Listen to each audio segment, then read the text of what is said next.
हरे कृष्णा। परम जय दे श्री कृष्ण संकीर्तनम जय श्रील गुरुदेव। ஜைவ தர்மா 8வது அத்தியாயம் பார்த்துக்கிட்டு இருக்கிறோம். அதில் அடுத்த பகுதி 2ஆம் பகுதி.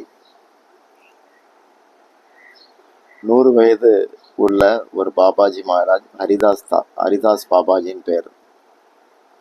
அவங்கக்கிட்ட அந்த குடியின் கிராமத்துலேருந்து நிறைய பேர் வந்திருக்கிறாங்க, கேள்விகள் கேட்குறாங்க. அதில் நித்யானந்த தாஸ் அப்படின்னு சொல்லி ஒருத்தர் கேள்வி கேட்குறார். என்ன கேட்குறாருன்னா, அடியனுக்கு ஒரு சந்தேகம் பற்றி கேட்கறதுக்கு அனுமதி உண்டான்னு கேட்குறாரு. பாபாஜி நிச்சயமாக. இப்போ நித்யானந்தா, கனிஷ்ட மத்தியம உத்தம அதிகாரி பற்றி விளக்கம் கொடுத்தீங்க. நான் கனிஷ்டவா இல்லை மத்தியம பக்தனா? உங்கள் அமுத வாயிலிருந்து நிச்சயமாக இதை நான் தெரிஞ்சுக்க விரும்புகிறேன். ஆனால் நான் கண்டிப்பாக உத்தம பக்தன் இல்லைன்னு நல்லா தெரியும் அப்படின்னு சொல்கிறான். அப்போ ஹரிதாஸ் பாபாஜி சொல்கிறாங்க சிரிச்ச முகத்தோட, நீ நித்யானந்த தாஸ்ன்னு பேர் வச்சிருக்கிற, அந்த பேர் தீட்சையில் உனக்கு கிடச்சிருக்கு. நிதாய் பிரபு தான் நித்யானந்த பிரபு, அவர் பேர் உனக்கு இருக்கு. அந்த ஒப்பற்ற திருநாமத்தை உடையவன் முதல் தரமானவன் அப்படின்னு சொல்லவும் செய்யணுமா என்ன? நித்தாய் பிரபு அடி உதைகளை வாங்கிட்டு கூட பரிசாக தெய்வீக அன்பை கொடுத்தவர். அவருக்கு தாசனாக சேவனாக இருக்கிறதே ரொம்ப போதுமானது. உன்னுடைய கடந்த கால வரலாற்றை பற்றி கொஞ்சம் சொல்லு. நித்தாய் பிரபு அனுமதி கொடுத்தாங்கன்னா அதன்படி நான் உனக்கு அடுத்து என்ன பண்ணலாங்கிறத பற்றி பேசலாம் அப்படிங்கிறார். அப்போ அந்த நித்யானந்த பிரபு பேசுகிறார். நான் புகழ் வாய்ந்த பத்மா நதிக்கரையில் அங்கே தான் பிறந்தேன். தாழ்ந்த குளம், கல்யாணம் ஆயிடுச்சு. யாருக்கும் நான் இதுவரை தீமைகள் செய்ததில்லை. மனைவி இறந்துட்டா. அதில் கொஞ்சம் மனசு ஒரு மாதிரி ஆயிட்டு. அப்போ தான் பரகாசி அப்படிங்கிற பகுதிக்கு நான் வந்தேன். அங்கே இருக்கிற வைஷ்ணவர்கள்லாம் துறவிகளாகவே இருக்கிறத பார்த்தேன். அவங்கள மக்கள் மரியாதையோட நடத்துகிறதையும் நேரில் பார்த்தேன்.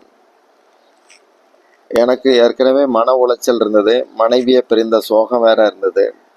இதையெல்லாம் ஒரு மாற்றம், இதுக்கெல்லாம் மாற்றம் வேண்டி அந்த பரகாட்சி அந்த கிராமத்துக்கு போயிருந்தேன். அங்கே தான் நான் தீட்சை பெற்றேன். கொஞ்ச நாள் கழித்து மனசில் தடுமாற்றம் வந்தது.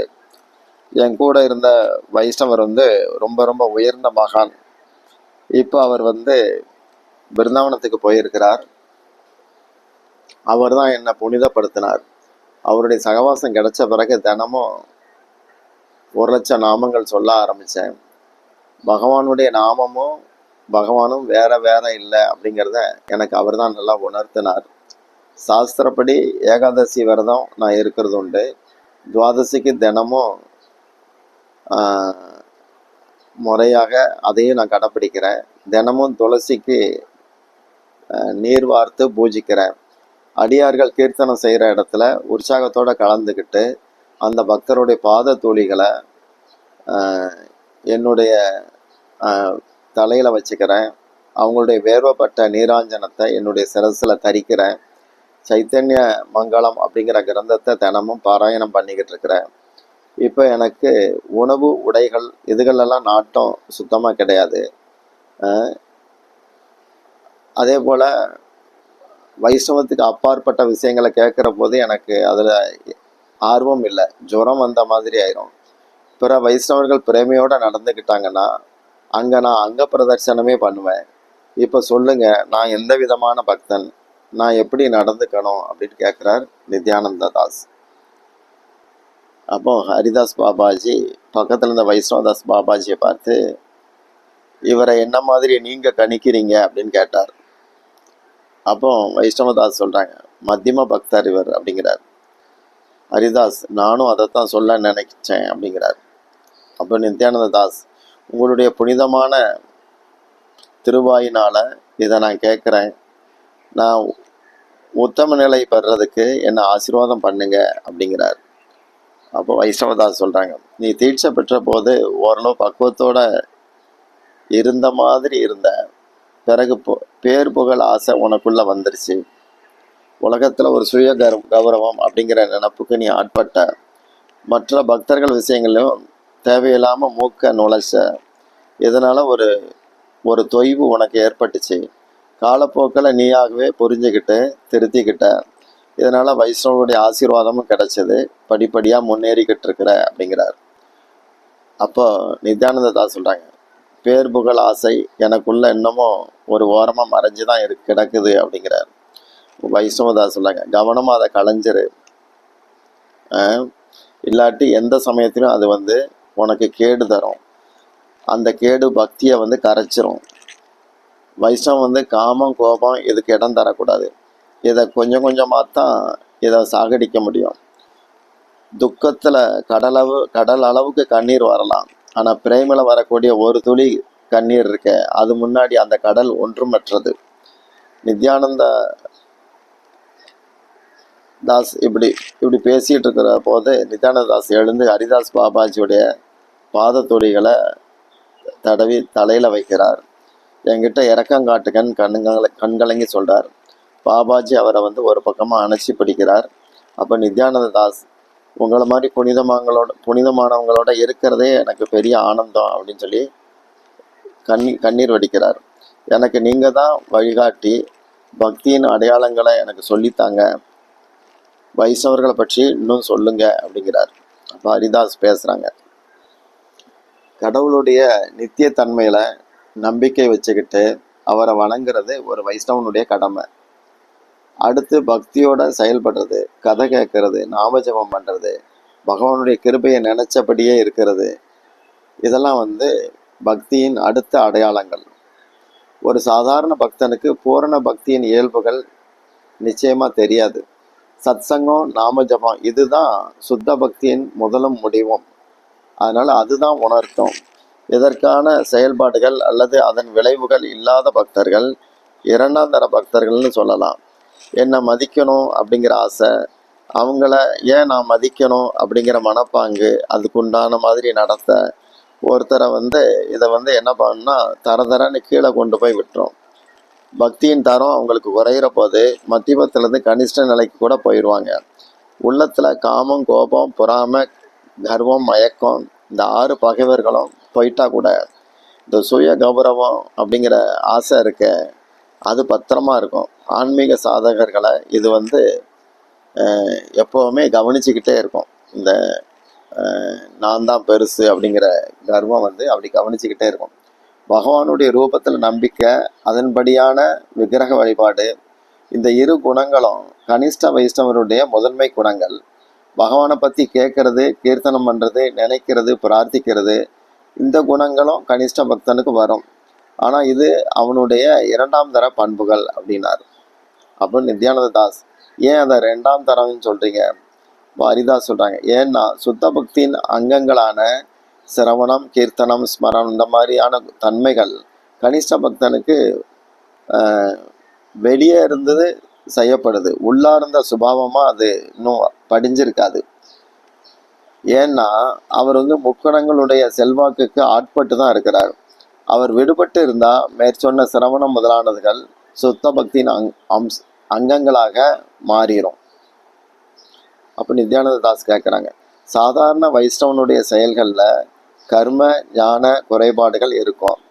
அதாவது அவருக்கு இதயத்தில் பக்தியை தவிர பிற ஆசைகளும் நிரம்பி இருக்கும். அதை கலந்து பக்தி செய்வார். அப்படிப்பட்ட கனிஷ்ட வைஷ்ணவரை நாம் எப்படி ஒரு பக்தர்னு சொல்கிறோம்? எனக்கு அதில் சந்தேகம் இருக்குது அப்படிங்கிறார். அப்போ ஹரிதாஸ், பக்திக்கு பேர்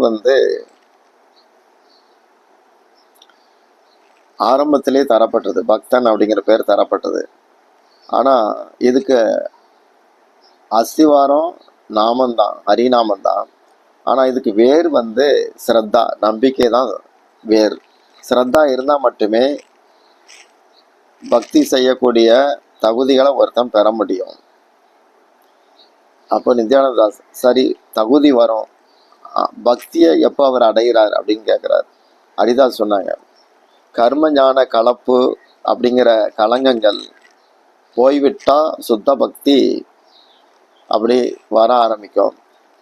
அதாவது அவனுக்கு கனிஷ்டவிலிருந்து மத்தியம பக்திக்கு நோக்கி அந்த பக்தன் போவான், சுத்த பக்தன் ஆவான், அப்படியே அனன்ய பக்தன் ஆவான். பக்திக்கு உகந்ததை மட்டுமே செய்யும் விஷயத்துல அவனுக்கு சுவை உண்டாக ஆரம்பிக்கும். அப்ப நித்யானந்த தாஸ் சம்பந்த ஞானத்தோட சுத்த பக்தி தோன்றுகிறதுன்னு சொல்லியிருந்தீங்க. அந்த சம்பந்த அறிவு எப்போ நமக்குள்ள எழுச்சி அடையுது? ஹரிதாஸ்க சொல்றார், மாயாவாதம் முதலான அறிவு சம்பந்தமான களங்கங்கள் நீங்கிருச்சுன்னா சுத்த பக்தி அதுவும் வரும், சம்பந்த ஞானமும் வரும். ஒரே சமயத்துல இந்த ரெண்டும் வரும். அப்ப நித்யானந்த தாஸ் எவ்வளவு காலம் ஆகும் அப்படிங்கிறார். ஹரிதாஸ் சுகிருதியை பொறுத்து தான் சொல்ல முடியும் அப்படிங்கிறார். அவங்கவுங்க சம்பாதிச்ச ஆன்மீக கிரெடிட் சுகிருதியை அதை பொறுத்து தான் சொல்ல முடியும். இப்போ நித்யானந்த தாஸ் சரி, அந்த சுகிருதியுடைய முதல் விளைவு என்ன அப்படின்னு கேட்குறாரு. அந்த சுகிருதி வரும்போது அவனுக்கு முதல்ல என்ன நடக்கும், அந்த சுகிருதி எப்படி வேலை செய்யும்னு கேட்குறாரு. ஹரிதாஸ் பாபாஜி சாது சங்கத்தை சந்திப்பான் அப்படிங்கிறார். அப்போ நித்யானந்த தாஸ் சாது சங்கத்திலிருந்து அவனுடைய முன்னேற்றம் எப்படி அமையும்னு கேட்குறாரு. ஹரிதாஸ் பாபாஜி சொல்கிறாங்க, ஸ்ரீமத் பாகவதத்தில் 3:25-25 இதற்கான பதில் இருக்கு. இறைவன் சொல்கிற மாதிரி என்னுடைய பக்தர்கள் கூடி இருக்கும்போது என்னை பற்றி அங்கே பேச்சுகள் நடக்கும். அதனால் அத்தனை பேருடைய இதயத்துலேயும் காதுகள்லையும் மங்களம் உண்டாகுது. இது தொடரும் போது பக்திக்கான நம்பிக்கை ஸ்ரத்தா பெருகுது. அதுக்கப்புறம் என் மேலே அன்போட பக்தி பண்ண விருப்பம் உண்டாகுது. அந்த விருப்பம்தான் அவனுக்கு அலங்காரமாக மாறுது. அதே பாகவதத்தில் 10:51-53 பதில் வருது. பிரார்த்தனையாட்டம் வருது. ஓ அச்சுதா, ஜீவர்கள் காலவரை இல்லாமல் பிறப்பு இறப்புல சிக்கி அலைகிறாங்க. அந்த ஜீவனுக்கு பகவானுடைய கருணை தான் சத்சங்கமாக கிடைக்குது. அதுக்கப்புறம் பிறவி சுழற்சிக்கு முற்றுப்புள்ளி அமைகிறது. ஜடம் ஆன்மீகம் இரண்டையுமே கட்டுப்படுத்தும் பகவான் கிட்ட, சாதுக்களின் இலக்கான பகவான் கிட்ட அந்த பக்தனுக்கு உறுதியான பிடிப்பு உண்டாகுது. இதான் ஹரிதாஸ் பாபாஜி சொல்றாங்க. அப்போ நித்யானந்த தாஸ் கேட்குறாங்க, ஆனால் சாது சங்கம் மூலம்தான் கனிஷ்ட பக்தனுக்கு விக்கிரகம் மற்றும் சேவையில் எழுச்சி உண்டாகுது. அப்படி இருக்கும்போது அந்த கனிஷ்டன் சாது சேவை முதல்ல செய்ய மாட்டான் அப்படின்னு முன்னாடி சொன்னீங்களே அப்படின்னு கேட்குறாரு. அப்போ ஹரிதாஸ், பேர் அதிர்ஷ்டத்தால் தான் ஒருத்தனுக்கு சாது சங்கமே கிடைக்கும். அதுக்கப்புறம் விக்கிரகத்துடைய தெய்வீகத்தன்மையில் ஈடுபாடு வரும். எப்போவுமே விக்கிரக வழிபாடு சாது சேவை ரெண்டுமே இணைஞ்சி போகணும். அப்போ தான் ஸ்ரத்தா உறுதிப்பட முழுமை பெறும். ஸ்ரத்தை முழுமை பெறாட்டி அனன்ய பக்தியும் கஷ்டம்தான். அதில் ஈடுபாடு கொண்டு வர்றதுக்கு உள்ள தகுதிகள், அந்த அனன்ய பக்தியில் மனதை கொண்டு வர்றதுக்கு உண்டான தகுதிகள் இருக்க, அது அமையாது. அதாவது சிரத்தை முழுமை பெறாட்டி அமையாமல் போயிடும். அப்போ நித்யானந்த தாஸ், கனிஷ்ட பக்தருக்கான முன்னேற்ற நிலைகள் என்ன? ஹரிதாஸ் சொல்கிறாங்க, கனிஷ்ட பக்தர் தினமும் நம்பிக்கையோட பகவானுடைய விக்கிரகத்தை வழிபடுவார் அப்படின்னு வச்சுக்கலாம். அவர் இன்னும் கர்ம ஞான மற்றும் தேவையற்ற ஆசைகளை அந்த கலங்கங்களோடு தான் இருக்கிறார், விடுபடாமல் இருப்பார். அந்த நேரம் சில பக்தர்கள் விருந்தினர்களாட்டம் அவருடைய வீட்டுக்கு வராங்கன்னு வச்சுக்கலாம். மற்ற விருந்தினருக்கு சேவை செய்கிற மாதிரி தான் அந்த பக்த விருந்தினர்களையும் அவர் கவனிப்பார். அப்போ அந்த கனிஷ்ட பக்தர் வந்திருக்கும் பக்தர்களை நல்லா கவனிப்பார். அப்போ அவர் என்ன செய்கிறாருன்னா, அந்த வந்திருக்கிற பக்தர்களை இந்த கனிஷ்ட பக்தன் அந்த சேவைங்கிற பணிவு அவனுக்கு வந்ததுனால அவனுக்குள்ள இதயத்தில் ஒரு மாற்றம் ஏற்பட்டு, இந்த அடியார்கள்லாம் எப்படி வாழ்கிறாங்க, அவங்க நடத்தை எப்படி இருக்குது, அதை நான் தெரிஞ்சுக்கணும், அதில் என்னென்ன முடியுமோ அதையெல்லாம் நான் பின்பற்றணும் அப்படிங்கிற ஆர்வம் அவனுக்குள்ளே உண்டாகும். அதை ஒத்து கவனிக்க ஆரம்பிக்கிறான். அவங்கக்கிட்ட சாஸ்திரபூர்வமாக அறிவுபூர்வமான உரையாடல்களில் முதல்ல ஈடுபடுவான். அப்போ அவனுக்கு தம்முடைய சொந்த குறைகள் பற்றிய விழிப்பு உண்டாகுது. என்கிட்ட இந்த குறையெல்லாம் இருக்குது, இதையெல்லாம் அகற்றணும் அப்படின்னு அவனுக்கு புரியுது. இதனால் மெதுவாக சாதுக்களின் நடத்தையை பின்பற்ற ஆரம்பிக்கிறான். தாமாகவே தம்மிடம் இருக்கிற குறைகளை திருத்துறான். கர்ம ஞான ஆசைகள் இதுகள்லேருந்து விலகிக்கிட்டே இருப்பான். சாதுக்கள் கிட்ட தினமும் கேட்கறது, ஜபிக்கிறது, நினைக்கிறது, இப்படி பக்தியின் அங்கங்களை ஒரு பிடிமானத்தோட பின்பற்ற சம்பந்த ஞானம் முன்னேற்றம் அடையுது. அதுவே வளர்ந்து மத்தியம வைஷ்ணவ நிலைக்கு கொண்டு போகுது. அதுக்கப்புறம் அவர் பக்தர்கள் அடையாளம் கண்டு அவங்க கிட்ட மட்டுமே சகவாசம் வைக்கிறார். அது வரைக்கும் எல்லாரும் பக்தர், எல்லாரும் நல்லது பண்றாங்க, நான் அங்க இருக்கிறேன் இங்க இருக்கேன் அப்படின்னு தான் இருப்பாங்க. இந்த மாதிரி படிப்படியா வரும்போது தான் உண்மையான பக்தர்கள் சகவாசத்துல அவருக்கு பக்தர்களை கண்டுபிடிச்சு சகவாசம் வைக்கிறார். உபசரிச்சான், ஒரு சாதாரண விருந்தாளிகளை உபசரிக்கிற மாதிரி தான் உபசரிக்க ஆரம்பிச்சான் பக்தர்களையும். இப்போ சாதாரண விருந்தினர்களை விட பக்த விருந்தினர்கள் ரொம்ப ரொம்ப ஒசத்தி அப்படின்னு புரிஞ்சுக்கிட்டு அவங்களுக்கு சில சமயம் குருஸ்தானம் கூட கொடுத்து சிக்ஷா குருவாயத்து சேவையை செய்ய தொடங்குறான். அப்போ நித்யானந்த தாஸ் கேட்குறாங்க, கனிஷ்ட பக்தர்கள் பெரும்பாலும் நிறைய பேர் முன்னேறாம ஒரே நிலையில இருக்காங்க அப்படிதான் எனக்கு தோணுது, அது என்ன காரணம்னு கேட்கிறாரு. ஹரிதாஸ் சொல்றாங்க, கனிஷ்ட பக்தன் பக்திக்கு விரோதமானவர்கள்ட்ட சரிசமமா சகவாசம் வச்சிருந்தான்னா அப்படி ஆயிடுவான். பக்திக்கான தகுதி அதே நிலையில இருக்கிற அதாவது அவன் இந்த மாதிரி யாருக்கு குருவை திருப்திப்படுத்தணும், இறைவனை திருப்திப்படுத்தணும் அப்படிங்கிற நோக்கம் இல்லாம ஆனா பக்தியை காட்டிக்கிட்டு வாழ்றாங்களோ அவங்களோட ஒருத்தன் சகவாசம், ஒரு கனிஷ்டன் சகவாசம் வைக்கிற போது அவன் செய்ய வேண்டிய பக்திக்கான தகுதிகள் இருக்க அது விருத்தி ஆகாம அதே நிலையில இருக்கும். கொஞ்சம் கொஞ்சமா அபராதம் வர்றபோது அந்த தகுதி குறைஞ்சிக்கிட்டே போயிடும். அப்போ நித்யானந்த தாஸ் கேட்காங்க, அவங்க முன்னேற அப்ப என்னதான் வழி அப்படின்னு கேட்குறாங்க. அப்போ ஹரிதாஸ் சொல்றாங்க, பக்தர்களோட உண்மையான பக்தர்களோட அதிக நேரத்தை செலவு பண்ணணும், அபக்தர்களோட செலவழிக்கிற நேரத்தை குறைச்சிக்கிட்டே போகணும் அப்படிங்கிறார்.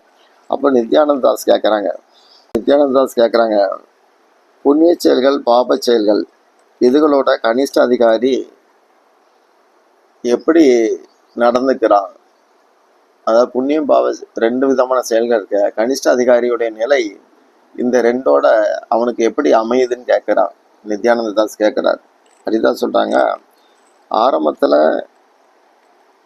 கர்மம் ஞானம் அது மாதிரியே ஹரிதாஸ் பாபாஜி என்ன சொல்றாங்கன்னா, ஆரம்பத்துல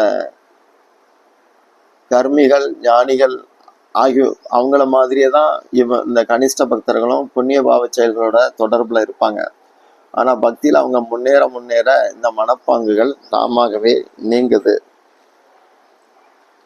அவங்க நல்லபடியா இதை உணர்ந்துகிட்டு பக்தியில முன்னேற விரும்பும் போதே கூட இந்த மனப்பாங்கு அப்படி கொஞ்சம் கொஞ்சமா வெளியேறிடும். இதுல என்னன்னா உள்ள முக்கிய கருத்து என்னன்னா, பகவானை திருப்திப்படுத்தும்படியான செயல்கள் செய்யக்கூடிய எண்ணங்கள் அவனுக்குள்ள ஆக்கிரமிக்கப்படணும், அந்த எண்ணங்கள் அதிகரிக்கணும். அப்போ புண்ணிய பாப செயல்களுடைய தொடர்பு அவனுக்கு சுத்தமா நின்று போயிடும் அப்படிங்கிறார். மேற்கொண்டு அடுத்து பார்க்கலாம். ஹரே கிருஷ்ணா.